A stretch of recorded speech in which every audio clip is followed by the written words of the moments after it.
Morgan unveiled its new three-wheeler on Thursday, simply called the Super 3.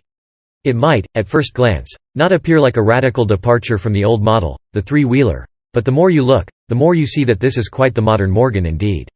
To start, this is the company's first product to use a monocoque chassis, no ash frames here. Then there are things like the digital dials and the optional navigation, also both firsts for the Malvern factory.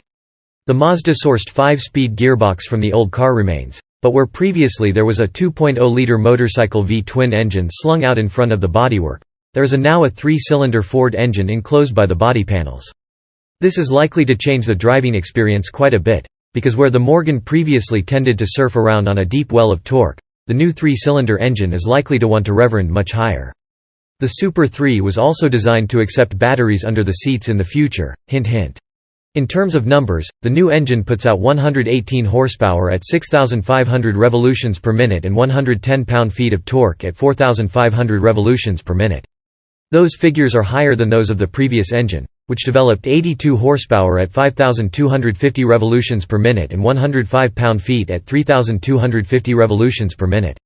Weight has also increased slightly to 1,400 pounds, so the 0 to 62 mph time stays in a similar ballpark at 7 seconds. But the top speed is up from 115 miles per hour in the old car to 130 miles per hour in the new one, if you're feeling brave. The overall design is interesting, with the new side blades being perhaps the most striking addition to the aesthetic. At the front your eyes are drawn to the big aluminum casting, which serves as an engine mount, a suspension mount and also an aerodynamic part to help direct airflow to the radiators. The front wheels are also very eye-catching, an inch taller than before at 20 inches in diameter. Their design is partly born of necessity, as head designer John Wells explains in our video. But it also calls to mind all sorts of iconic rims, such as turbofans and those on the Jaguar XJ220. Avon supplies the rubber around the rims and the new front tires look rather more serious than those on the old three-wheeler. They also go by the excellent name of Speedmaster. Both the interior and exterior are extensively customizable. The side blades are available in contrasting colors. There are different height screen options and customers will have several choices of material for the seats, including saddle leather and a new technical fabric. You might notice the multiple attachment points all over the car, as well, which allow bespoke racks and luggage to be attached easily.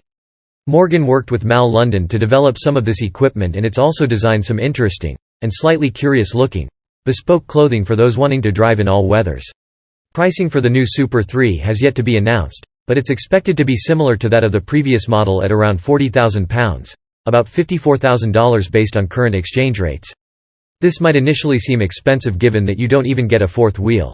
But the detailing really is exquisite and the Super 3 will probably garner as much attention as a supercar.